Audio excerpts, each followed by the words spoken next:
আজ আপনাদের সাথে শেয়ার করব হরিণের মাংস খেতে কেমন। আসসালামু আলাইকুম ভিউয়ার্স, কেমন আছেন সবাই? আশা করি সবাই ভালো আছেন। আমিও আলহামদুলিল্লাহ ভালো আছি। এখানে আমি কিছুটা হরিণের মাংস নিয়ে নিয়েছি।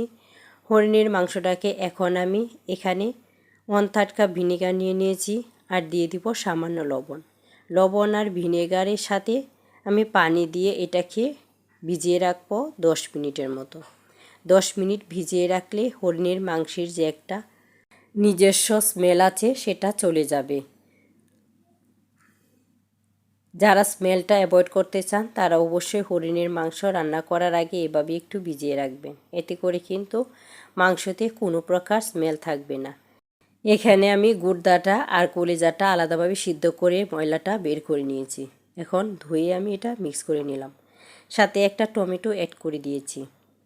আর এখানে আমি দিয়ে দিলাম 1 চামচ রসুন পেস্ট। এখন দিয়ে দিব 1 চামচ আদা পেস্ট।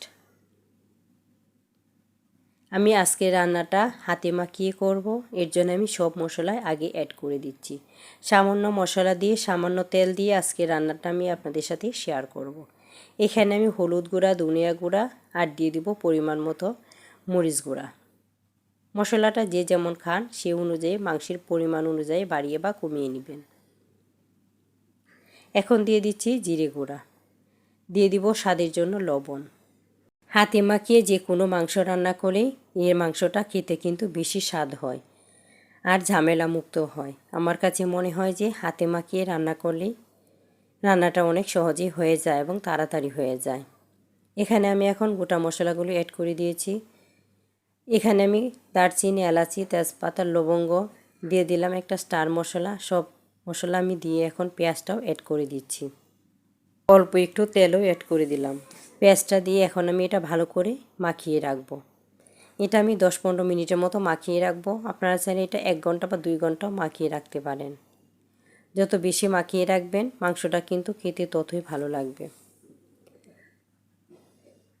হাতে যদি সময় না থাকে মিনিমাম 10 থেকে 15 মিনিট মাখিয়ে রাখবেন। আমার এটা মাখানো হয়ে গেছে। আমি 15 মিনিটের মতো এভাবে রেখে দেব। এরপর আমি রান্নাটা বসিয়ে দেব। এখন আমি চুলাটা অল্প আঁচে জ্বালিয়ে দিয়ে এখন রান্নাটা আমি বসিয়ে দিয়েছি। আর এইভাবে আমি আরও 10 মিনিটের মতো এটাকে রান্না হওয়ার পর এখন আমি একটু নেড়ে চেড়ে দিচ্ছি। আমি কিন্তু এখানে কোনো পানিও অ্যাড করিনি। মাংস থেকে কিন্তু বেশ কিছুটা পানি বের হয়েছে। আর এই পানিটা দিয়ে আমি মোটামুটি একটু কষিয়ে নেব।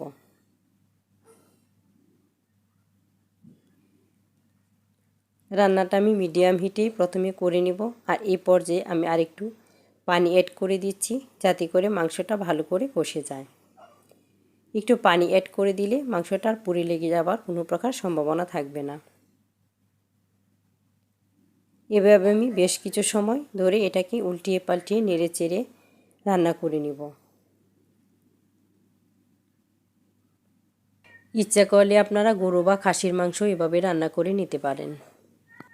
আমি অফ ক্যামেরায় কিন্তু মাংসটাকে ভালো করে কষিয়ে নিয়েছি। এ পর্যায়ে দেখেন ঝোলটা কিন্তু অনেকটাই শুকিয়ে গেছে।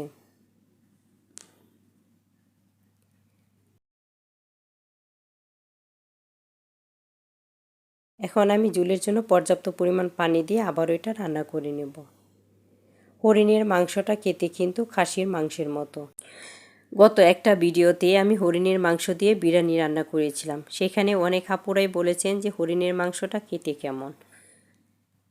আসলে হরিণের মাংসটা আমি আরও খেয়েছি, তো আমার কাছে মনে হয় যে হরিণের মাংসটা খেতে খাসির মাংসের মতোই।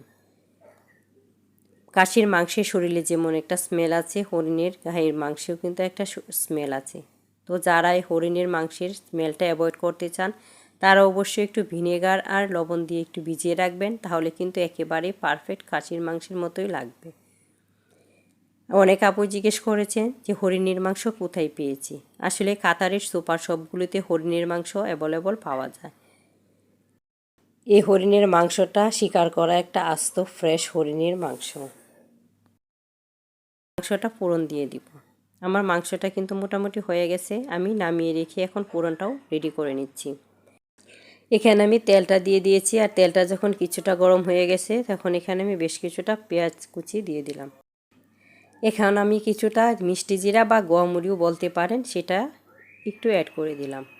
এতে করে খাবার সময় কিন্তু এক্সট্রা একটা স্মেল থাকবে, খেতে কিন্তু ভালো লাগবে। এখন আমি পেঁয়াজটাকে একটু বেরেস্তা করে নিব। বেশি বেরেস্তা করা দরকার হবে না, তাহলে কিন্তু তিতা ভাব চলে আসবে। এখন আমি পেঁয়াজটা বেরেস্তা করা হয়ে গেছে, আমি এখন ফোড়নটা দিয়ে দিচ্ছি।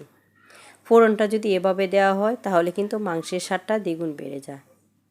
যারা এভাবে কখনো মাংস রান্না করেন নাই, আশা করি আজকের ভিডিওটা দেখে আপনারা একবার হলো বাসায় এভাবে ট্রাই করবেন, তারপর বলবেন যে রান্নাটা কেমন হয়েছিল। আসলে এভাবে আমার মনে হয় যে একটু বেশি স্বাদ হয়। আমি কিন্তু এই ফাঁকে দিয়ে আস্ত কয়েকটা রসুন দিয়ে দিয়েছি, এতে করে কিন্তু খাবার সময় একটু ভালো লাগবে। এই পর্যায়ে আমি কাঁচামরিচ দিয়ে দিলাম আর দিয়ে দিলাম একটু টালা মশলা। টালা মশলাটা দিয়ে এখন আমি নেড়েচেড়ে চুলাটা বন্ধ করে দেব। আমার রান্নাটা কিন্তু একেবারেই কমপ্লিট। এখন আমি অল্প আছে 2 মিনিটের মতো রান্না করে নেব আর চুলাটা বন্ধ করে দেব। যারা এখন আমার চ্যানেলটা সাবস্ক্রাইব করেন, চ্যানেলটা সাবস্ক্রাইব করে পাশে থেকে যাবেন, পাশে থাকা বেল আইকনটা প্রেস করে দিবেন। এতে করে প্রথম নোটিফিকেশনটা আপনার কাছেই চলে যাবে। বেশি ভালো লাগলে ফ্রেন্ড ও ফ্যামিলির সাথে শেয়ার করতে পারেন। আর যারা এই পর্যন্ত চলে আসছেন, কষ্ট করে একটা লাইক দিয়ে দিবেন। ভালো থাকবেন, দেখা হবে অন্য কোনো ভিডিওতে।